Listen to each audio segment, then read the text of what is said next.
అందరికీ నమస్కారాలు. తుఫాన్లు అనేది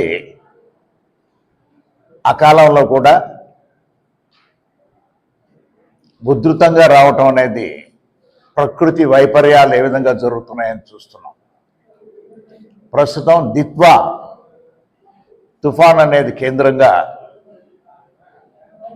ఎక్కడ తీరం దాటాలని అది ఆలోచిస్తున్న సమయం ఇది.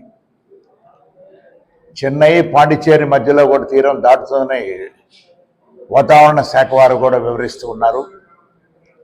ఈ దిత్వా తుఫాను అనేది అన్ని ప్రాంతాలకి, ప్రత్యేకంగా ప్రకాశం జిల్లాలో ఉన్న ప్రాంతంలో కూడా ఈ తీర ప్రాంతంలో ఉంటుంది, ఆ పశ్చిమ ప్రకాశంలోనే ఉంటుంది, ఈ దక్షిణ ప్రకాశంలో కూడా ఈ ప్రభావం ఉంటుందని వాతావరణ శాఖ వారందరూ కూడా తెలుపుతున్నారు. కాబట్టి జిల్లా యంత్రాంగం, ముఖ్యంగా కూడా జిల్లా కలెక్టర్ గారు, డిఆర్ఓ గారు, జాయింట్ కలెక్టర్ గారు, డిఆర్ఓ గారు అందరూ పదే ఇవన్నీ కూడా కాషన్ చేస్తూ ప్రజలందరికీ, ప్రకాశంలో జిల్లాలో ఉన్న ప్రజలందరికీ కూడా మాగుంట కుటుంబం తరఫున ప్రత్యేకంగా నేను వేడుకోవటం ఏంటంటే, జాగ్రత్తలు తీసుకొని మనం పాటిద్దాం.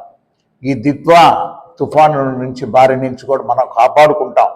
దయచేసి అవసరమైనప్పుడే మీరు దానిని బయటకు రావాలి. వాతావరణం అనేది ఇవాటి వరకు అనేది రేపటి నుంచి ప్రశాంతం కూడా అయిపోతుందని కూడా చెప్తూ ఉన్నారు. కాబట్టి ఇవాటి వరకు జాగ్రత్తలు కూడా తీసుకోవాల్సిన అవసరం ఉన్నది అనేది కూడా మాగుంట కుటుంబం తరపున ప్రతినిధిగా, మీ ప్రతినిధిగా నేను మాగుంట శ్రీనివాసరెడ్డి గారిని మిమ్మల్ని వేడుకుంటూ ఉన్నాను.